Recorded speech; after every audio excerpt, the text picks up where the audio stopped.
Hello everyone, welcome to another rapid speedrun game against Chuckles, rated 1068, who plays a5 on move 1. Do you know what's going to happen? You're going to find out. He plays c6, prepares d5.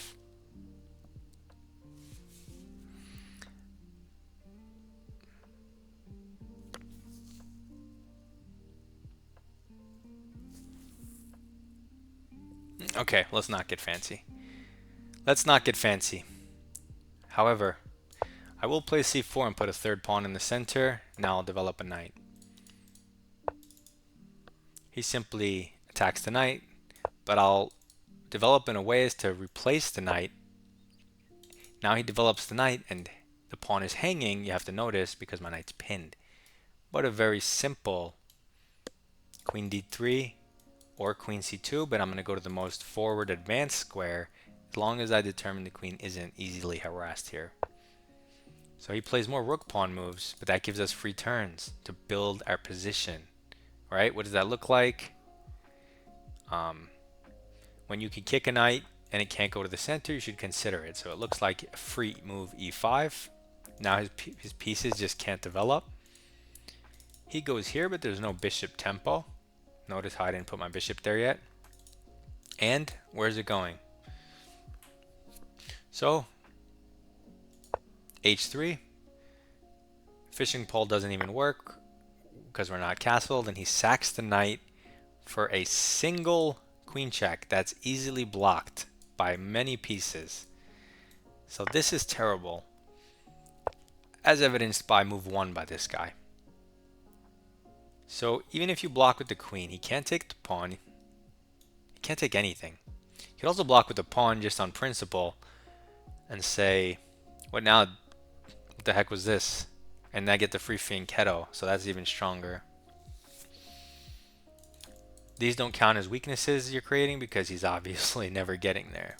Not this game anyway. I don't see a square for him. He has to go back home. He has to go back here to one of these two squares, and we just get in free moves, building up our position, and he goes back home. Now our knight's not even pinned. We can leave his bishop because we have more space. Fundamentally, if you avoid trades, you'll be giving your opponent a harder life. So you can easily advance it into the center. However, I'm going to build up my position in a different way, just by fianchettoing. He plays h4, but this cannot be a good move because now I have the opportunity not only to ignore it if I really want, but more so to even push past. And by doing that, you interlock the pawns, which means they can never get to your king without a piece sacrifice. So he retreats the bishop. I didn't even kick it. I was thinking of kicking it, but I just decided I still have moves that build up my position. Let me do those. So he wants to get here and trade some stuff because he has no idea what else to do. But I think now's a great time, since our knight doesn't have great squares here, to jump here and prophylaxis. He can't move his bishop there. Now nothing moves in his position. So he has to make moves like this. And even this is easily prevented. Prophylaxis, restriction, a3. His pieces can't go anywhere, right? Terrible, terrible, terrible. His light square bishop doesn't even have one, right? Now you know this is what the center is, right? I always talk about the center. Look at this. And because of this, he can't play the game, right? He literally can't move his pieces. So he hangs them because he doesn't know what else to do. Just to get his bishop on an outpost, he sacked the knight. I mean, that's crazy, but what else? Now it's our turn. We have lots of improving moves. We're up a piece, so if we zoom out, the logic of the game changes. We now have a winning endgame, so we don't need to search for advantages. We don't need to make risky moves or dubious sacrifices, things like that. Simple improvement will do the trick. I just want to get my king. Like, I do want to attack him and just annihilate him, but is there a but? I really just want to get just my king safe, so I'm gonna go castle by hand, rook here, king back, and then I'll do bishop g5, which hits the queen, and is just amazing. And my opponent left the game. What's the point of leaving the game? Like, you're the one who played a5 and h5, and then when your opponent takes the center, you just leave the game. It's like, then why are you playing chess like that? That's so weird. I mean, I can't be the only one who just takes the center. Okay, he's back. Okay, thank God. I was gonna say, because his other opponents must also take this center. He can't just be resigning every game. So it was an internet connection. My deduction was correct. That it didn't make sense for him to abandon right now. So, see, I look for the logic not only in chess. Okay, so now he's covering this square, which is reasonable. He had to go offline for a second to put on the engine. No, I'm kidding. Funny enough, you could play g5, but that's asking for like fanciness for no reason. Break in the center. King g1. Okay, let's finish our plan and see what he does. Let's get the king out of the way, of course. I don't know what I'm thinking about. The king doesn't belong there. He makes further dark square weaknesses. This is a terrible decision.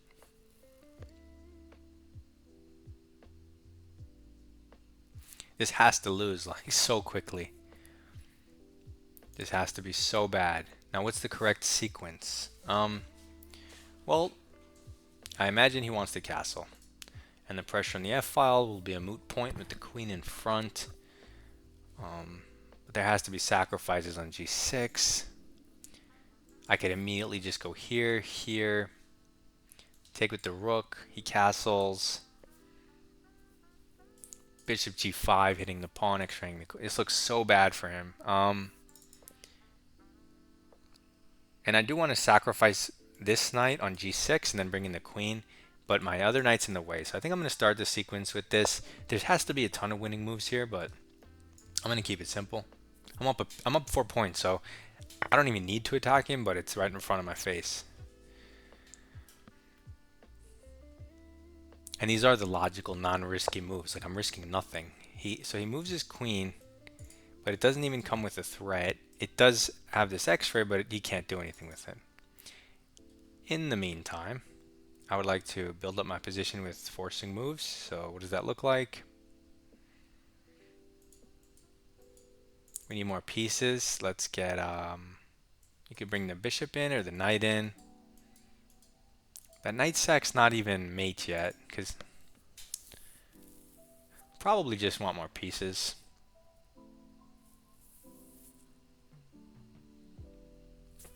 But before we do that, like I said, we don't need to create anything. We could take our sweet time. And so positionally speaking, there's a move here that looks really, really strong. Prevents black's counterplay. Can you see it? It also happens to be a forcing move that prevents his future pawn breaks. Can you see it? Okay, we throw in c5, which just creates this bind on his pawn structure, meaning he can never really break out. He forever has no space in the position. He auto loses the game, although he was auto losing anyway, but really bad stuff. So he moves the queen, but I mean, who cares? So we can do anything we want, but let's just pressure the f-file to force matters.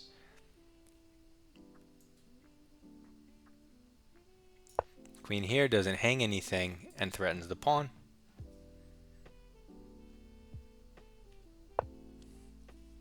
Okay, he protects. The downside is there's no mobility on this square.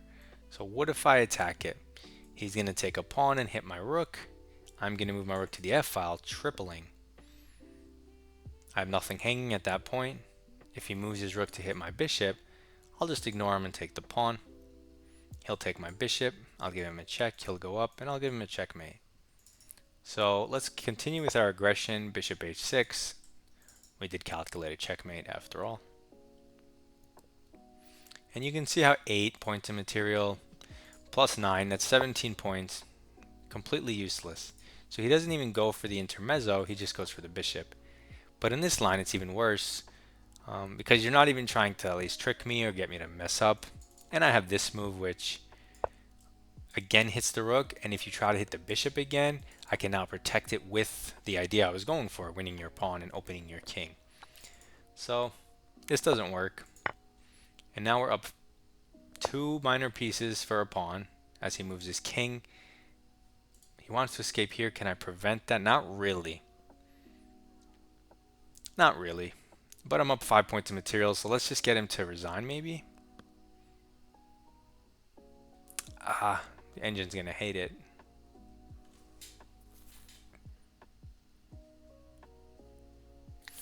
But whatever. Let's go for this check. He has to take with the rook. Now this check, his king has to go here. Does this do anything, or is this just crazy? He goes here. Yeah, you're not going to get the checkmate. He's way too safe with these pawns that I restricted. So now his king is at home, but I mean, look at his position. He's down a bunch of pieces. This is terrible. Although I don't want to put my queen here, I've decided.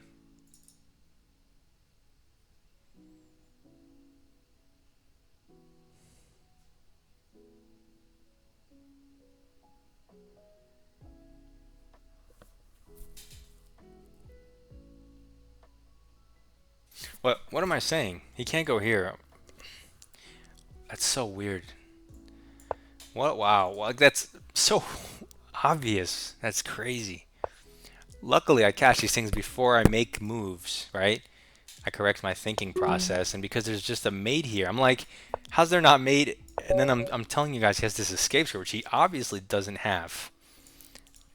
Why does my brain do that? When it's only, I swear to God, it's only when I'm making making these videos. Okay, anyway, let's go through the game, because this guy got stomped, and it's a great demonstration of rook pawns, right? How useless they are. They only control one square. All pawns are not created equal. Period. Central pawns are more important for the majority of the game.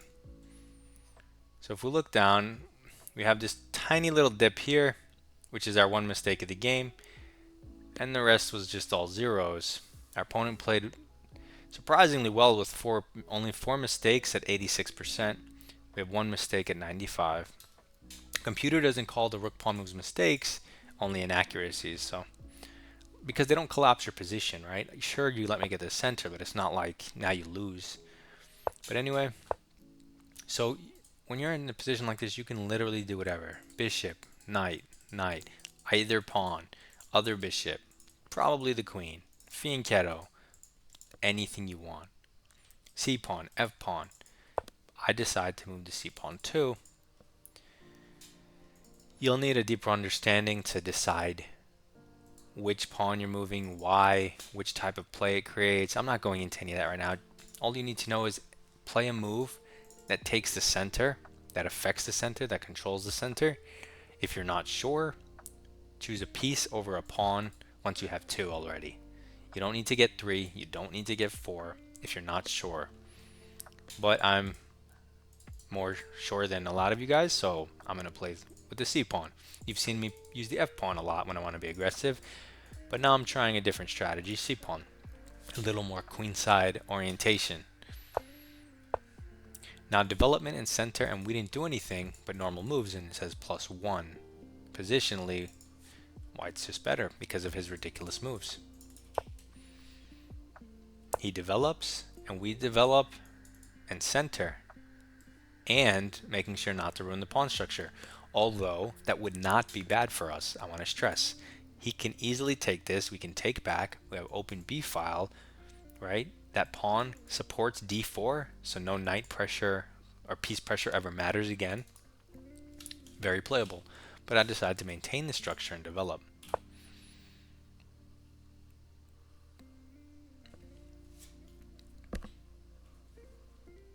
He brings his knight out, and they're saying this is my one mistake of the game.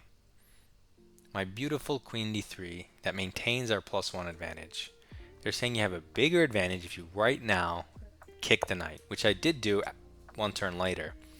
but I always say if you can kick a knight, consider it center. I didn't calculate, I just saw it could go here because my knight's pinned, so it can't capture. I didn't go down any lines, but apparently that's not good for him. It's losing. It says he should go here anyway. And so instead of my +1, it says +1.8 with perfect, +1.7 with perfect play. Kick the bishop. His knight's going to get out of town. We'll replace it. And he'll go e7 probably. And why are we crushing?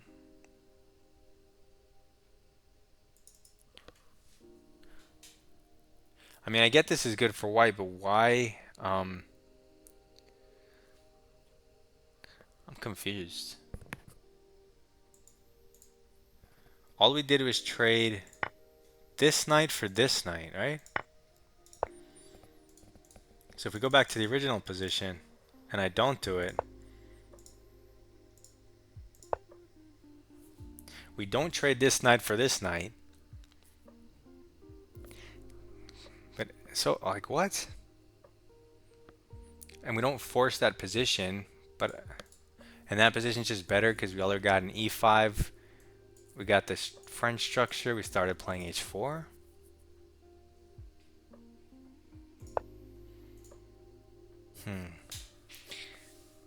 It says he can castle here. So if he castles and I play it now, he says he goes back here and it's still just around +1. What? Yeah, that's a little more advanced right now. I mean, it might be a super easy thing that I'm just missing, but I want a human to explain it to me. So, mistake, but as far as I can tell, amazing move. So now we're done with our mistakes for the game. We don't have to try to rack our brain for some engine 3600 intelligence. So he goes, pushes a pawn. Now it immediately shoots the +2 and higher for the rest of the game. It's a terrible move. Now we kick the knight, and it says we're +2.5. Somehow, it was better to do it when the queen was back, but that's beyond me. Okay. Improving move for free. Kicking his pieces off of our side of the board. You can also have included a3 at any time, if you guys are wondering. He takes, which is terrible. Sacrifice, we take back +4. And we have 3 different things to put here. So this is just an obviously dumb idea, right? He gives a random check. I hit the queen for free. Notice how if I block with the queen, he can take my queen. I recapture. It's his turn. And I traded my queens when I didn't really need to. But now he has to go back to a terrible square, and we just build up our position, development, and center.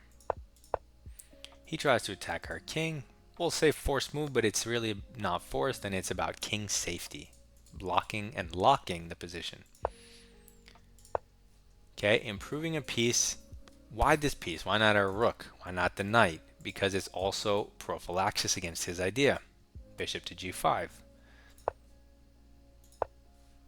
Why don't I just bring in the rook? Because I don't want him to sit a piece here, hit my queen, look at the c2 square, prophylaxis, restriction.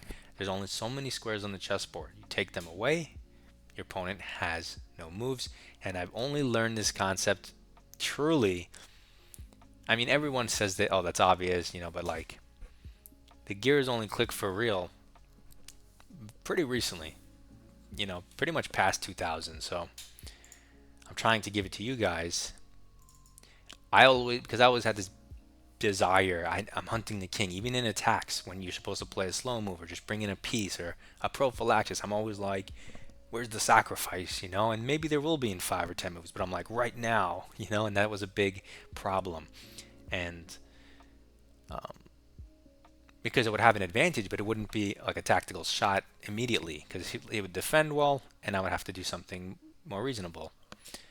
And so when I realized you can just take away all of your opponent's moves with space and properly timed pawn pushes, they can't play the game. And that's just amazing. So that's what I've been doing. As well as attacking, of course, as you see in this game. But you can see my combination. I have the attacking structure, the better pieces, but I'm also doing plenty of prophylaxis involved, taking away squares, so I get the best of both worlds. Anyway, he sacks a second knight because he loves throwing knights away. Now we just develop and king safety. The idea is to castle. King safety and development. +6. So what's the best move here? I'm sure you have 1,000 winning moves. Even b3, as dumb as that looks, it gives the bishop a new diagonal, and it discourages a4, and it's +7. So you can literally do anything. When I said all the moves are winning, it's +7, +8, +9, depending on which move you pick. Bishop g5, he takes.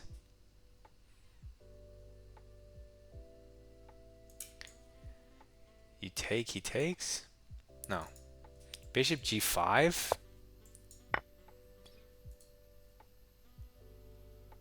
Oh, I didn't see that. You give the check and coordinate on f7. Okay, yeah, bishop g5 was strong, but I thought it looked hanging, so I didn't even bother. Okay, that's cool. In any case, we play another +7 move. We just give this check and convert to a completely winning endgame.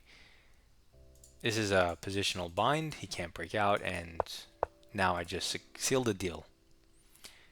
Now, it's obviously not the best move, but I'm curious if it's even on the top 4. Okay, so it's third on the list, actually, at +8. Rook takes f7. That's possible right now? I was looking at that, but I thought I needed like one more piece. And there it is. They bring it in like a quiet move, cutting off the diagonals. Oh, that's so smart. But you still have to break down the g6 point if he stays around it. Wow, so it's a long-term mate in 11. Perfect moves, mate in 11. That's crazy. Mate in 13. Well, I don't see the mate in 13, and I thought about bishop g5. That's the move I was going to play if it was a piece move. So I would have played the second move with the piece, but I decided on the third best move, which was a positional bind. So you can choose, but by giving the positional bind, you remove the ideas and counterplay, the pawn breaks. So forget engine evaluation. It actually is doing a mathematical evaluation, but that's not the mathematical formula for the best human move with the highest probability of winning the game.